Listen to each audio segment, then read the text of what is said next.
Just 13, she blew everyone away with her powerful voice. Simon took her under his wing, and with his label backing her, Courtney seemed destined for stardom. But things didn't go as expected. The fame, the lights, the support, they all faded. What happened? Where did it go wrong?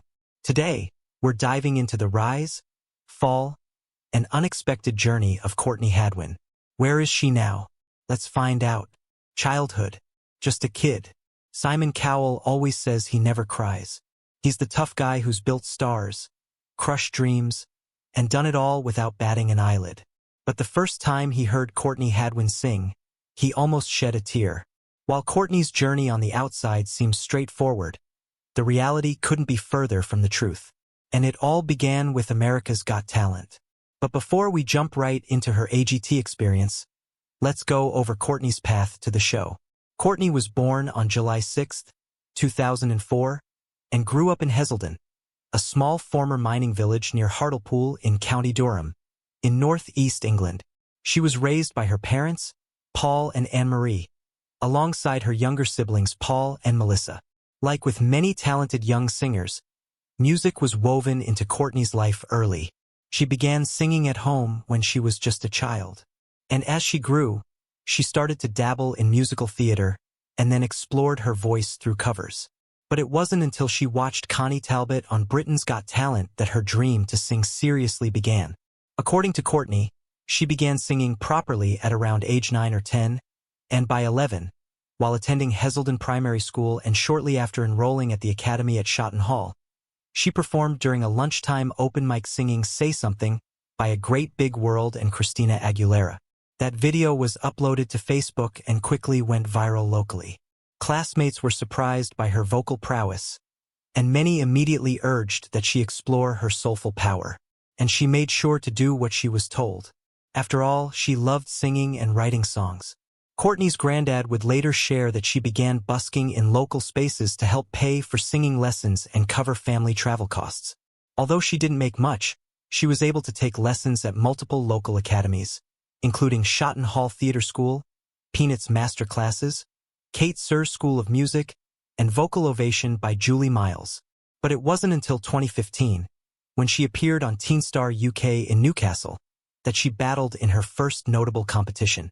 Here, she reached the grand final with her rendition of Bob Dylan's Make You Feel My Love, gaining early recognition for her distinctive sound. The following year, at age 12, Courtney won Hartlepool's Performer of the Year award and became a finalist in the Beyond the Lights award ceremony.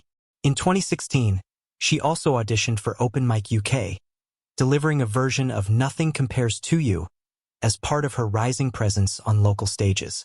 That same summer, she opened for Sister Sledge at the South Tyneside Festival in front of over 18,000 people, a milestone that showed what many began to realize. She was no ordinary local performer. She was a star in the making.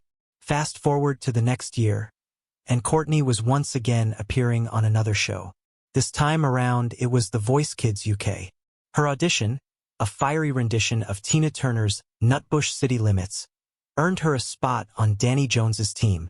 She advanced to the battle round with Dancing in the Street, then reached the semi-final singing James Brown's I Got You, I Feel Good, and concluded the final with And I Am Telling You I'm Not Going, finishing as a finalist. Across these early years, Courtney developed a reputation for her relentless work ethic. She practiced vocal exercises daily, starting lessons as early as age 11 and maintaining them through her teens. These foundational years, rooted in her small village origins and bolstered by open mic nights, competitions, and live performances across northern England, shaped not only her performance style but also her resolve to succeed. And it especially helped that she had a strong support system willing to ensure she took hold of her dreams. From the very beginning, Courtney's musical journey was shaped and sustained by the unwavering support of her family. Her mother recognized her raw potential, saying the performance surpassed expectations, while her father took on side work to support her dream, delivering pizzas and helping with petrol money so that Courtney could travel across the Northeast to auditions and open mic gigs. In fact, when she appeared on The Voice Kids UK and later on AGT, her family moved to LA to support her, particularly her father, who traveled back and forth so she could compete as she continued schooling. Even through the whirlwind of TV shows, record deals, and international attention, Courtney's family remained her anchor. Publicly, she's credited them with keeping her grounded, reminding her of home, and helping preserve her passion rather than turning it into pressure. Their belief in her, not fame or accolades, gave her a steady foundation that helped her voice carry across continents, while her heart stayed rooted in Hazelden. Riding on the wave of this support, by early 2018, Courtney had built enough momentum and reputation that she was invited to audition for Season 13 of America's Got Talent. That invitation came not from a family decision to pursue Britain's Got Talent, but reportedly through show producers seeking international talent. It was perfect for the young Courtney. But little did she know that it would mark her turning point from local sensation to international stage, and her life would forever be changed. Big city, big dreams. Big dreams. At just 13, Courtney stepped onto the America's Got Talent stage as a quiet, almost shy schoolgirl from County Durham, England. She looked nervous, awkward, hardly a star. But then, the first notes of Otis Redding's Hard to Handle began, and everything changed. Her voice was one of a kind. Raspy, powerful, older than her years. And as it exploded through the studio, gone was the awkward schoolgirl who had walked through the curtains. In her place was a new Courtney. Wild energy, gritty vocals, full control. Even the audience couldn't keep calm. The big question on all their minds was how a girl this young could possess such a powerful voice. Not even Simon could resist the pull. And as he sat rigid, stunned into silence, his signature poker face cracked, and from his mouth tumbled the words nobody forgot. "You were this shy little thing when you came out. You sing and you're like a lion." Howie Mandel was the first to react, hitting the golden buzzer and sending Courtney through to the live shows. Then, he declared that her voice belonged to a whole different era, and it even reminded him of Janis Joplin, one of the greatest blues rock vocalists of all time. But Howie wasn't the only one who saw her brilliance. Within hours, her audition video went viral, and by the time Tyra Banks introduced her later on the show, the video had been viewed over 310 million times. Insane, isn't it? By the time the quarterfinals aired, fans around the world were already calling her a generational talent, or even a phenomenon. Singers like her come once in a generation, and ours was lucky to have Courtney. She advanced to the quarterfinals and then to the semifinals, each time delivering electric performances that blurred the line between child and old soul performer. By the finals, she had a worldwide fan base, but in the end, the crown wasn't hers to take home. She placed 6th overall, a result that genuinely surprised many. Still, AGT was her breakthrough. It introduced her to an American audience and gave her a global platform. She later returned to compete on AGT, the champions in 2019, but by then, her trajectory had already shifted. Although it wasn't his golden buzzer that shot her through to the live shows, Simon had something more exciting up his sleeve. Shortly after the 2018 live shows ended, he signed her to his label, Psycho Music, in partnership with Arista. And just like that, 13-year-old Courtney was on her way to becoming a music star. But navigating fame and fortune is easier said than done. And for a 13-year-old, the pressure of the industry soon became too hot to handle. Everyone wanted a piece. Navigating fame. It was mid-2018, shortly after Courtney walked off that AGT stage under a hail of confetti. The world already had her in its gaze. But the industry wanted more than just a viral moment. They wanted a star. Instant fame followed pretty quickly. Her audition played on talk shows and streamed across news segments around the globe. Headlines called her the next Janis Joplin, the British soul sensation, or even the 13-year-old who sang like a legend. Overnight, she became a household name in America and a fast-rising curiosity back in the UK. Then December rolled around, and with it came the deal that changed Courtney's life. At just 14 years old, Courtney signed a long-term recording and publishing contract with Psycho Music in partnership with Arista Records. In interviews surrounding the announcement, she shared that she felt amazing to be joining the company, especially excited to do original songs and stay true to herself and the music she liked. Courtney described the moment as a dream come true, but she couldn't have been more wrong. 14-year-old Courtney didn't know it at the time, but all that excitement carried a heavy weight. She was still just a teenager, still learning how to breathe on stage. And she was suddenly expected now to deliver chart-ready music, interviews, promotional appearances in a machine built for grown-ups. How could she handle all of these? Backstage that season, Courtney shared how the pressure mounted. She needed to perform, to close the show, to bring energy not just once, but every week. And even though Howie's support kept her grounded with his cheers fueling her passion further, the nerves threatened to overwhelm her. Behind the cameras, record executives began positioning her as a brand. They pitched her sound, her image, her stage persona. The comparisons to Janis Joplin were compelling, but also a trap. And just like that, Courtney felt torn between the artist she wanted to be and the product she was expected to become. At 14, she entered studio sessions with songwriting teams, producers, and industry managers, all steering her toward a polished pop-soul crossover. Courtney, however, was still finding her voice, literally and artistically. She later described feeling that people around me were telling me what I should sound like and who I should be, and how she lost control of her path as her early teens passed by while she was in studios. It was exhilarating and exhausting. She was traveling between the UK and the US, expected to record originals, shoot promotional materials, and stay media ready. For a teenager still living at home, it was too much. It all felt surreal and isolating. And even though YouTube comments and fan messages praised her raw energy, beneath the praise, Courtney was quietly struggling to feel in charge of her career. And yet, the early buzz was relentless. Critics marveled at her energy, her stage presence, and her voice's mature grit. Producers labeled her a force of nature. Rolling Stone-style write-ups praised that she came in like a storm. Still, in private moments, she admitted feeling like a character being directed, even when performing original songs. She described dozens of writing sessions where she had to bend to themes or sounds she didn't fully believe in. Pretty soon, she found herself asking, "Is this me? Or is this what they want me to be?" Fame had arrived fast, and it felt heavy. The world saw a star in the making, but Courtney felt like a teenage girl caught between her own emotions and the pressure of endless expectations. It was that tension that set the stage for what came next. Too much too soon. Too much too soon. Fame is great. It's wonderful even.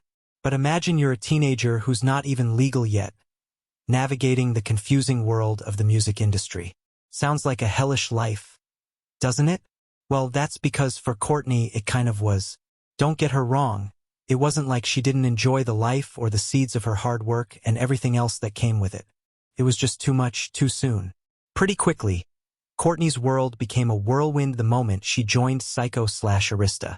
In the blink of an eye, her life revolved around deadlines, meetings, and recording sessions, not songwriting on her terms, but a rigid assembly line built to manufacture hits. And for someone who'd found joy in the seemingly little things like creative control, all of these felt overwhelming. Like we've mentioned over and over again, she was only 14 and already, she found herself in back-to-back sessions, expected to deliver polished pop soul tracks within tight timelines. A typical day could start with breakfast in the UK, meetings with label execs by noon, and a long haul to a US studio by evening. Those sessions often included multiple producers who would pitch beats, hooks, and themes that Courtney didn't necessarily connect with. She later reflected that everyone around me was telling me who I should be. And this was only a small reflection of how her creative input was often overshadowed by industry voices. As she worked through co-writing sessions and production teams, Courtney soon began to feel detached from the songs she was recording. In interviews, she expressed frustration at how she was molded into a sound that fit a predefined mold. Compromised emotion, filtered style, slick pop production that clashed with her gritty vocal roots.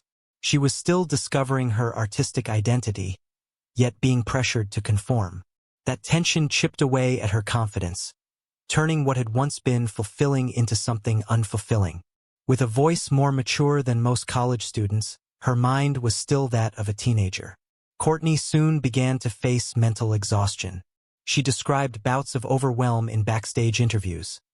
Closing the show every week, carrying the energy of the finale, while trying to hold herself together. Despite praise from Howie and fans, the internal weight felt heavy. She even admitted to feeling isolated. Traveling between continents, surrounded by suits, missing home, missing realness. And this was when the withdrawal began. It started slowly but steadily. First, the social media posts dwindled. Next, her presence on mainstream media shrank. Fans were worried, and they soon began to wonder where she'd gone. Were there creative disagreements? Was she ill? And what was worse, there weren't any public updates to keep supporters in the loop. This, combined with media speculation, began to feed rumor mills. Did Courtney get into an accident? Was she bedridden in a hospital? Where was Courtney? She was still here, just retreating to reclaim herself and escape the pressure. Courtney later teased upcoming material that felt angry and real, with lyrics like, "You only want me when I'm smiling," signaling deeper emotional undercurrents. She hinted that there was more depth, more pain, more honesty waiting to be unpacked. And with the rumor mills twisting and turning, everyone was eager to find out what had happened to the doe-eyed young girl who strutted onto the stage all those years ago. The silence between them, the silence. The years slipped by quietly. The industry never stopped chattering, but Courtney receded. Simon moved forward with the next season, already on the search for the next talent. And just like that, the connection between him and Courtney, that partnership, ceased.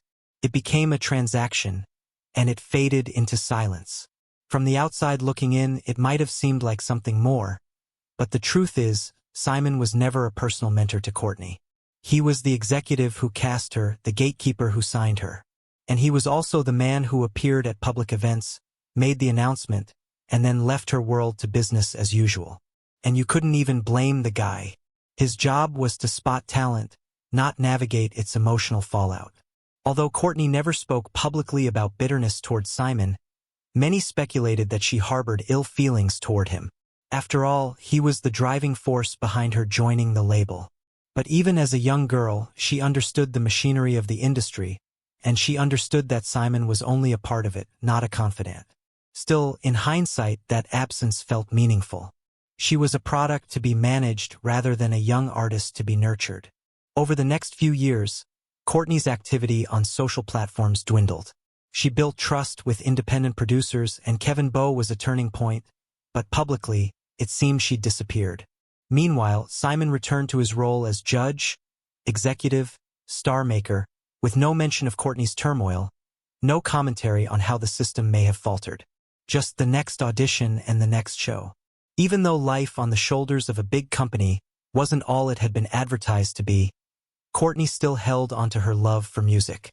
Slowly, she began rebuilding, writing, recording, and releasing music independently. Meanwhile, Simon watched from television screens and headlines, never implicating himself in the weight she bore. Critics praised her new voice as raw and fearless, but Simon's public narrative remained silent. Courtney finds her voice. Courtney finds her voice again. There's a certain beauty in regaining your agency when it seems that all the world wants is to strip it from you. And by 2025, Courtney returned as a different person. After quietly stepping away from the AGT spotlight and her early label contract, she re-emerged as an independent artist, determined to create music on her terms. Her path forward centered on creative ownership. Working with Grammy-winning producer Kevin Bowe, known for collaborations with Etta James and Joe Cocker, she began writing and recording songs that felt true, not polished for radio, but honest in emotion. Among these were Monsters, You Only Love Me When I Lie, Breakable, and That Girl Don't Live Here, each exploring themes of vulnerability, anger, resilience, and identity. In interviews, Courtney emphasized just how different things felt. No top-down deadlines, no need to fit a label's mold. As she put it, "Everyone around me was telling me who I should be. Now I know who I am as an artist." She called this era a rebirth, consciously creating music that aligned with her own experiences. Fans and critics responded positively. Her single You Only Love Me When I Lie was described as a raw blues soul anthem. Reviewers called it her most emotionally powerful song yet, one that carries the tension of hidden pain and the courage to reveal truth. Her broader project, Little Miss Jagged, spearheaded by its September 12, 2025 release date, has even been hailed as her boldest, most personal work yet. Fans engaged deeply, and a stripped-down, mic-less video performance of "You Only Love Me When I Lie" left viewers breathless. Journalists wrote that she sounded like thunder, burning like fire, praising her intensity and authenticity.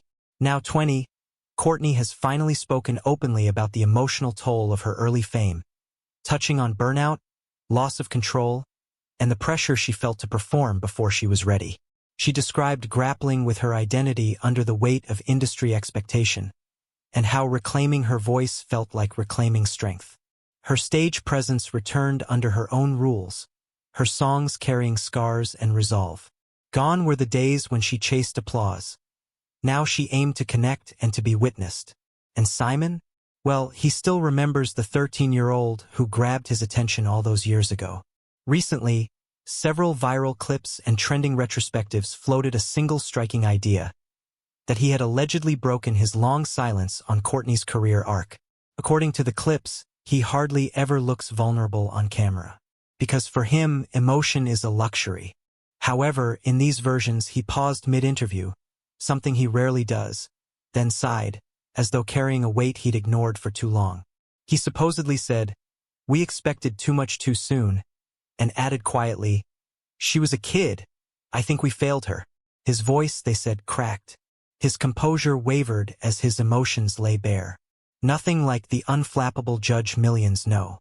While we're yet to see a reputable journalist or mainstream outlet record these statements, there's no doubt that he's aware of her new career direction. Still, suppose there was truth to these claims. Imagine Simon quietly reflecting on Courtney's young life in the spotlight. He would recall that shock of her audition, an energy so raw he called her a lion, then remember how quickly that spark became a flame others tried to shape.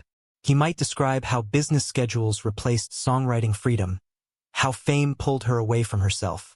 Perhaps he finally realized he'd put a young girl into a machine bigger than she was ready for. As Courtney rebuilt herself, leaving her label, writing with Kevin Bowe, and releasing music that felt honest again, Simon's alleged admission becomes a faint echo. Her songs, like "You Only Love Me When I Lie" or "Monsters," are confessional. They rip off expectations and expose the raw truth. Where is she now? Where is she now? Courtney is no longer just the viral kid who sang her heart out on America's Got Talent. Think of her now as a grounded artist. Back living in the UK, she maintains a personal life that balances music ambition, family, and authenticity. She still calls County Durham her home, having relocated a few years earlier to nurture a new sense of independence after leaving her label. Though her fanbase extends across the world, Courtney's heart remains in the northeast of England, where she reportedly shares a home base with a small but dedicated team and continues to draw strength from her local roots.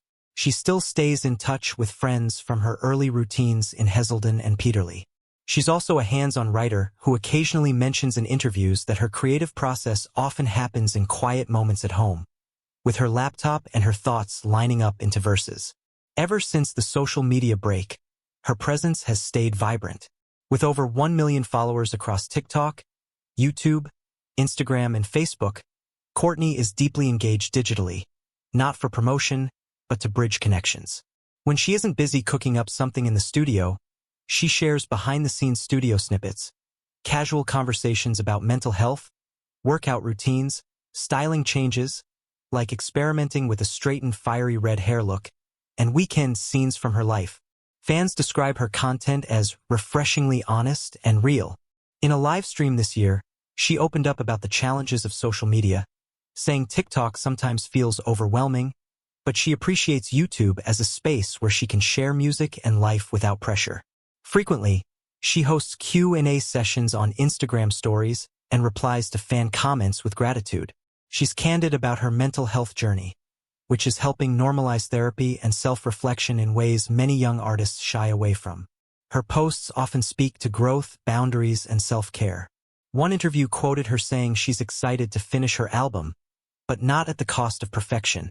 that she wants the process to feel real rather than staged. In early 2025, she signed with a new management team, Total Artist Management, under Oliver Mojita, after departing MN2S, citing creative differences that left opportunities unrealized. With her current team, she's been booking gigs across the UK, Europe, and planning dates in the US.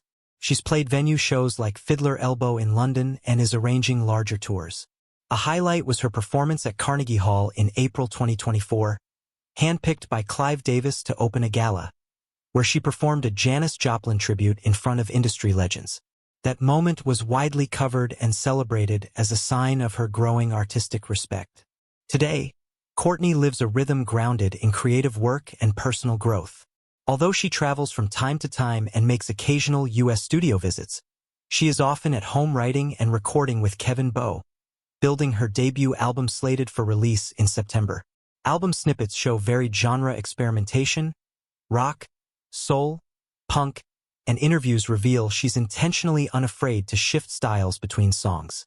She even jokes that every track feels like its own mood ring. Her supporters know her as someone who leans into change and isn't afraid to show the process. So when she posts a photo of her home office, or a messy studio bookshelf, or that she's just finished writing the day's lyrics, viewers cheer. This transparency has helped her maintain a genuine bond with her audience. What she's achieved is more than fame. It's a reputation for being fearless and real. In 2025, Courtney has made it clear she isn't chasing fame. She's nurturing it on her own terms, living simply, creating authentically, showing cracks before the shine. And in doing so, she's building more than a musical career. She's claiming her story back. If there's one thing Courtney's journey through the industry has taught us, it's that the entertainment industry in particular doesn't quite seem well equipped to handle child stars or talents. It's already a draining environment for an adult to be in. How much more for a person who's not even old enough to have a driver's license? Fortunately, Courtney was able to rise above. She shot through the noise and came out on the other end a new person with a new perspective on life and music. And while she didn't exactly have the smoothest journey, her determination and hard work saw that she never faltered under pressure. What are your thoughts on Courtney's journey? Tell us in the comments below. Thanks for watching. Please leave a like and subscribe to the channel so you're notified whenever we upload a new video. From your search.